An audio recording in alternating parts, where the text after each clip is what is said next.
Hello, this is Roger Lim here, live from London, as the old saying goes. We're all relieved that all that hard work over several weeks that we've done has reached a successful conclusion. And so we thought we'd round off the occasion by leaving some time for a short Q&A session. So if there's anything you want to know about what you just saw tonight, or if you've got some more general questions about the Radiophonic Workshop, your way in is through the chat window, which I actually lost sight of at the moment. So I'm going to have to make up some questions for the moment. But I want to start with a question that often crops up, and the right person to ask is Mark Ayres, who I always think of as the hub of radiophonic information. Mark, give us 30 seconds on why and how the Radiophonic Workshop started and how it closed down as well. Oh, right. Yes. The Radiophonic Workshop was opened in 1958 at Maida Vale Studios, spearheaded by Daphne Oram and Desmond Briscoe. It was really the idea of finding new sounds for radio plays on BBC Radio 3. If you wanted the sound effect of a car crash or door opening, you went to the BBC Sound Effects Library. If you wanted the sound effect of a nervous breakdown, where did you go? And that was the kind of drama, the sort of drama that was starting to be produced. And it had been noticed that in studios on the continent, they were experimenting with found sound, etc. And Tristram Carey, a freelance composer, had done a score for a radio play called The Japanese Fisherman in 1955, which is pure electronic sound. So Daphne and Desmond were very interested in this and persuaded the BBC to give them, as Dick will tell you, 2 rooms that nobody else wanted at Maida Vale and the key to the redundant stores department. And that's how the Radiophonic Workshop opened. It developed eventually, obviously, into this sort of laboratory and studios network, really, for creating scores for BBC radio and television programs. And then, unfortunately, when people like me, who could suddenly start building studios like this for themselves, could really put it out of business, I suppose, I'm afraid, because this kind of stuff could be done in small studios, as I think we've just proved with Latency. And so I'm afraid in 1998, in about 50 years to the day, 1st of April, would you believe, all the tapes and everything went into a Pantechnicon and were taken off the archive, and that was the end. But here we are, 30 years later. We've still got Dick with us, and Dick, I wondered if you can say a few words about what it was like at the very beginning, because I know you were there perhaps not from day 1, but certainly from day 2. And what was it like in sort of 1959-60? Well, it was very formal. Our customers, the radio producers mainly, arrived in suits and were terribly polite, and they explained the script and they went away and they came back to be mesmerized, astonished, or whatever, depending what we threw at them, from what we could coddle together from a load of old junk, using tape machines that were designed by a Swiss motorcycle manufacturer, to say the least.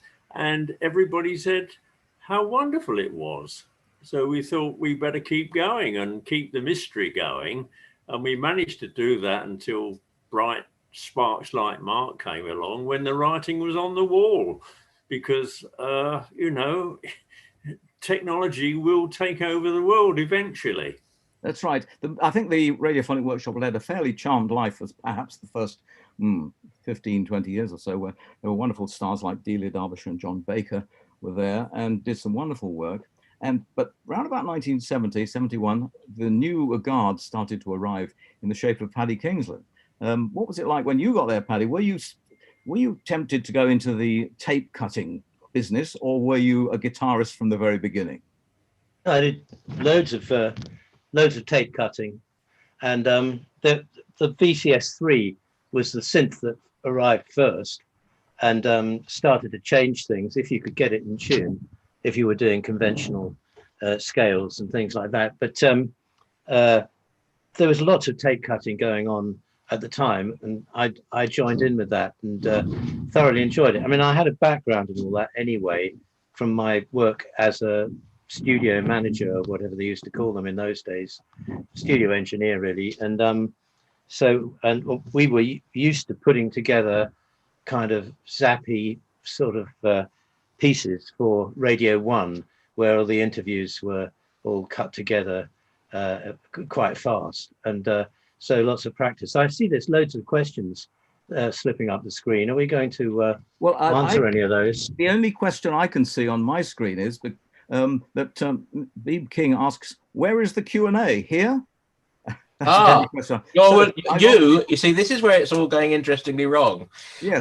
You, like he, are looking at the wrong screen. Well, I'm looking at the screen which I was presented with, but never mind.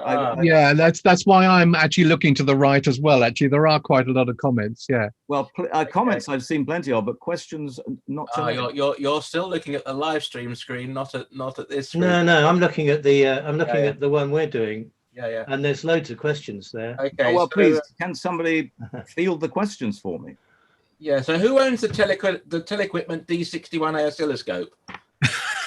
Yeah, well, that's an interesting one. It's bound. I've got two in the garage, but Bob's actually got one. Right. One sitting there. There's a good one actually, which Paul Android asked, how did you regulate the amount of latency? How did you create the chain?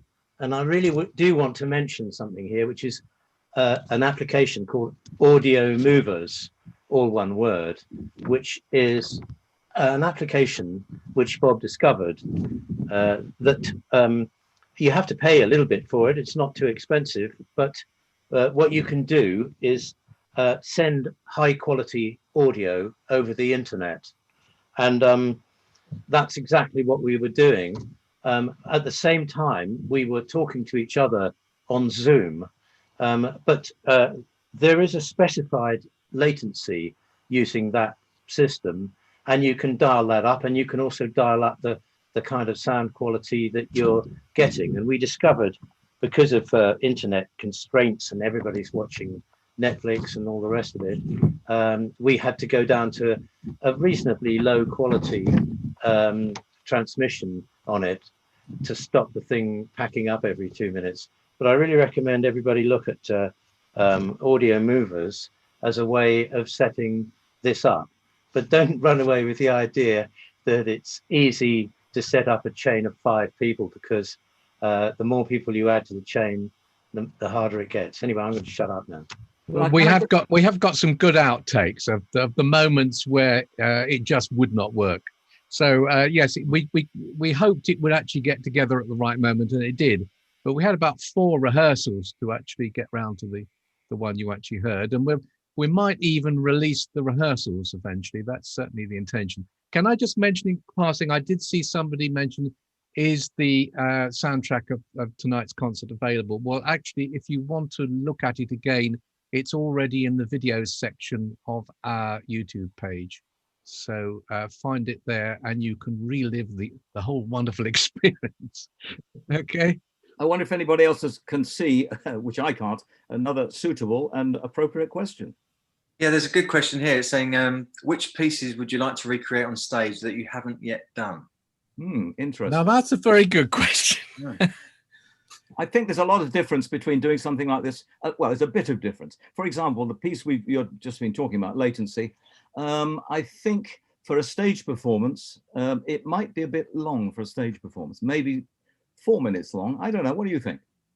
I don't know. I think it'd be really good to experiment with delays and stuff. I think in some of the sound checks, we've myself and Bob have experimented with putting like the mics around the kit and then putting delays on it and then jamming to a certain and I think that the way that the experimentation yields some really strange, weird and wonderful kind of feedbacks and little anomalies, that I think that'd be great to sort of definitely practice and rehearse. But as we noticed with the Latency piece, you know, it's such a random thing to do that I think we'd have to really fine tune the process and look at how we could control the feedback, etc. But I think doing something like that would be very exciting. Yes, indeed. Is there any parts that you've done, gentlemen, in the past that you think would really be great to play on the live stage? Well, this is one of the things, one of the reasons we're here this evening is because we've been, like most other performing acts, we've had gigs, but they've been cancelled because of the situation. And there was even a rumor at the beginning of the year that we might get back to Glastonbury again, but of course Glastonbury disappeared, so that was that. So we're just hoping that when things get back to normal, we'll be back on the road again. Can I just say the problem? There is a problem with playing things live that you think are going to work really well, and then when you start to put them together, you start resorting to samples of phrases, and then you get a bit further down the road and you think, hang on a minute, I mean, this is hardly live really, it's button pressing, and those get thrown out. So there's often good stuff around, but actually trying to redo it live, it has to have a little bit more freedom to it than actually sort of constraining yourself with samples to start. And we've discovered as well, haven't we, by doing the latency piece, that it doesn't work every time, and we had to wait quite a while to get a really good tape. Yeah. I think we should do some of the old material mixed up with the new stuff. I wouldn't mind doing some more Hitchhiker's Guide tracks, because there's tons of those sitting about. Could do something on those lines. And Peter has done lots of work which is quite well known in the sort of early days with the body in question and those kind of things. Do also you Roger, sorry. Do you remember us trying to do the Greenwich chorus with a live vocoder? Yes, I do remember. Not to be recommended. Not actually feedback that goes through the PA and comes back into the vocoder again. Doesn't sound too great. I think the word was brave. I think brave. That's right. Yeah. I remember, Peter. Do you remember you and I got together to do a signature tune for a television program about fish keeping, which is dear to my heart? We based it on Sanson's aquarium piece. Yes. And Peter came up with the idea of dropping a dissolvable aspirin into a glass of water to get the appropriate bubbly fizzy sound. Yeah, and we sampled it. Now he takes aspirins for a totally different reason. Now I don't actually do it for musical reasons. I tell you, one person who's not spoken to us yet is Bob, who's down the bottom of my corner of my screen there, who is in many ways the power behind the scenes, but certainly as far as the latency piece goes. And he's a bit like Kieran. I mean, they weren't around at the time of the when the workshop was going, but since we've been doing live gigs, both Kieran and Bob have been key members of the ensemble. So thank you to Bob. Have you anything to say? I can't think of a question for you. I think I was always a member in spirit. Definitely a huge influence on my having all of this equipment and getting into this malarkey.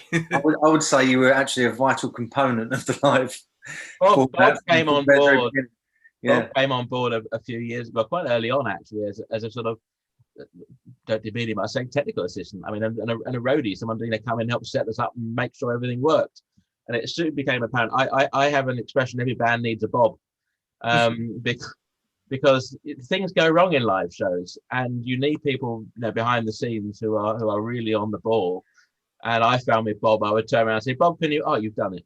And that the Bob has become utterly indispensable. And as you may have noticed, I didn't take part in the Latency project because I've had so many other things on, and it's great that we now have a Bob who can take over and do all that kind of technical stuff, which is fantastic, and long may it continue. And also he plays his bongos and his modular as well. So. Can you, sir? Can anybody dig out another question that we might have? Yes, Toby Riding has just said, who has the green Kulikon lampshade now? And the green Kulikon lampshade, the one, is still at the BBC. Which, I mean, we borrowed it for the Roundhouse show, and they made us insure it for some ridiculous sum of money. I now have, I think, 5 or 6 green Kulikon lampshades. Actually, that isn't accurate. It's at the Science Museum. Is it still at the Science Museum? I believe so. I think it may have been retrieved from something. It may still be there. I don't know. Oh, right. Yeah. The glass cabinet there. But the interesting thing is that there were a number of very similar models of the green Kulikon lampshade, but only one is the Delia, the exact one. They got terribly cheap and took away some of the bracing and the folding of the metal in later revisions of it. Speaking of Delia, there's a really great question here from Rarely Comments, which is, do you think we'll have some female members of the Radiophonic workshop again? Audio engineering is still hugely male dominated, and considering the history, the Radiophonic workshop is a perfect vehicle for change? What a great question. It is, and one of the most interesting things is our favourite sound mixer at the moment is a lady, and we can't wait to get her back on the road with us again. I think it would be great to get some ladies involved. I really do. But there has been no particular interest by former members of the department, but maybe there are people who have nothing to do originally with the BBC, a little bit like Kieran and Bob. Imagine if you were to find a new Delia, and if you think about the impact she's had on all of your lives, gentlemen, and obviously the people that are watching this and fans of electronic music.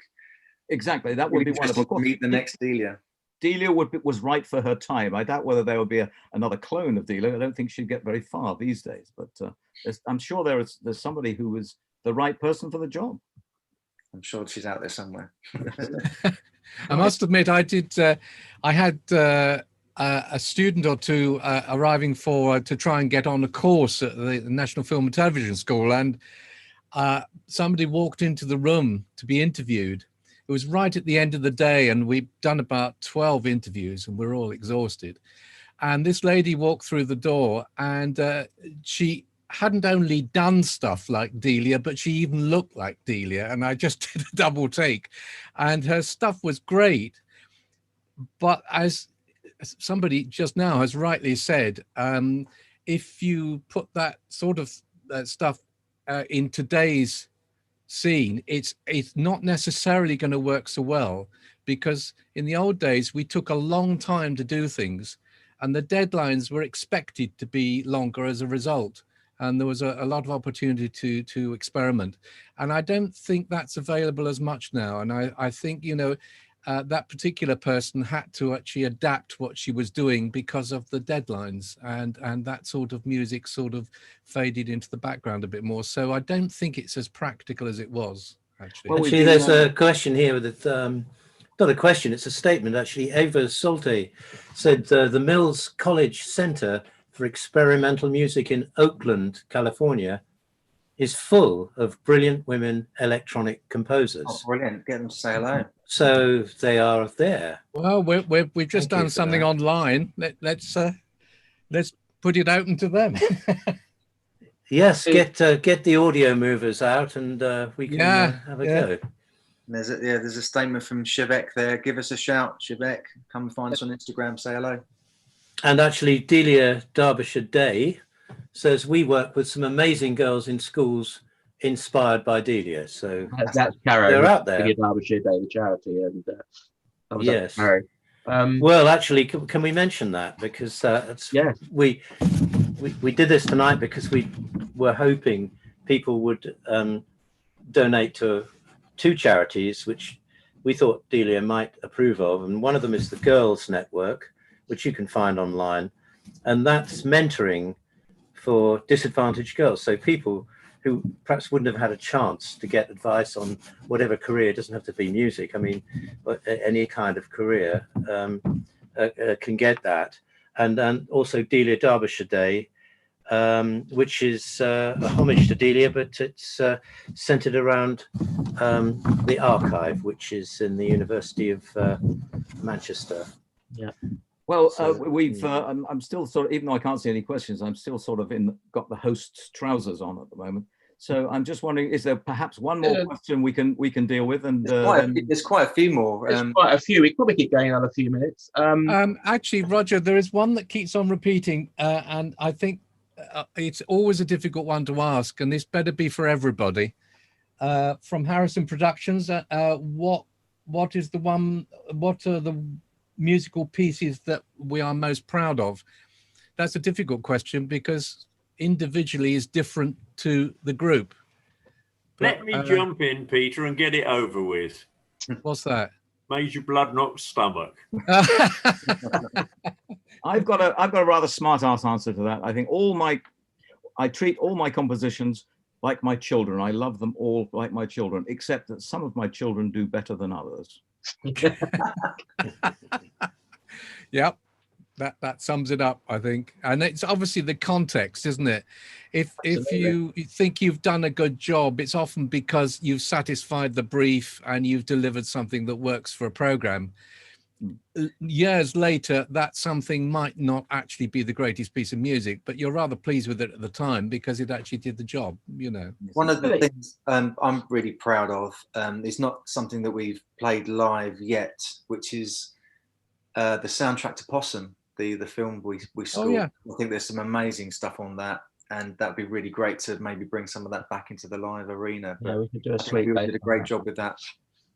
Yeah. It should be. We do a suite based on that. I find it changes because sometimes you look back and as things sort of emerge from the fog of memory and then fade back into it, you sort of have different favourites of things you've done.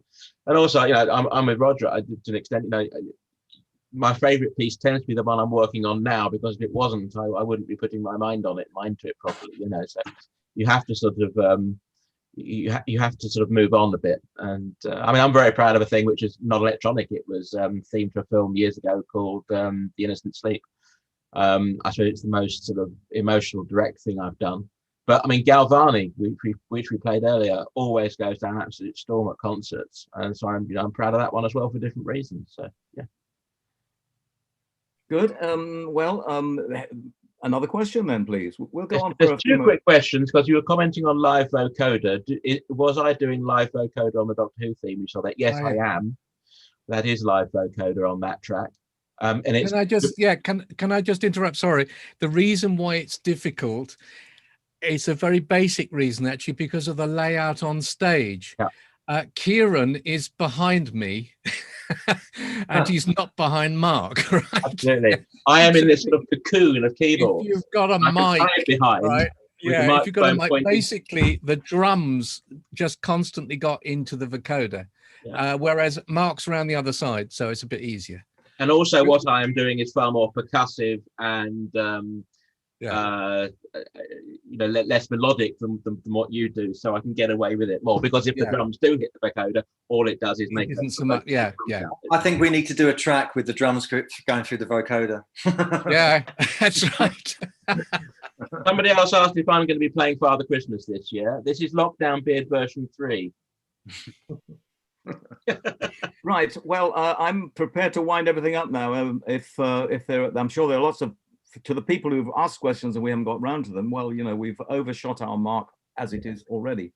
So if unless anybody who wants to leap in and say something important, there are loads of questions there. We could probably go on for an hour, but yeah, I'm just going to just quickly say, there's someone saying, come to Dublin when you're back on the road. And I just want to when I say we can't wait to get back on the road. That was one of the gigs that we were going to go to Ireland for one of the gigs. I think it was to Limerick, not Dublin. We haven't been to Dublin, of course. I know, we were due to go to Limerick and that couldn't happen, yes. So, yeah, we would love to. Yeah. And thanks for all those lovely comments. Great to get around to all the questions. Really appreciated. Thanks so much. Yes. Okay then. Well, up to me to say goodbye, and thanks very much. And we'll see you next year somewhere, somehow. We will. Thanks all. Bye. Bye. Good night.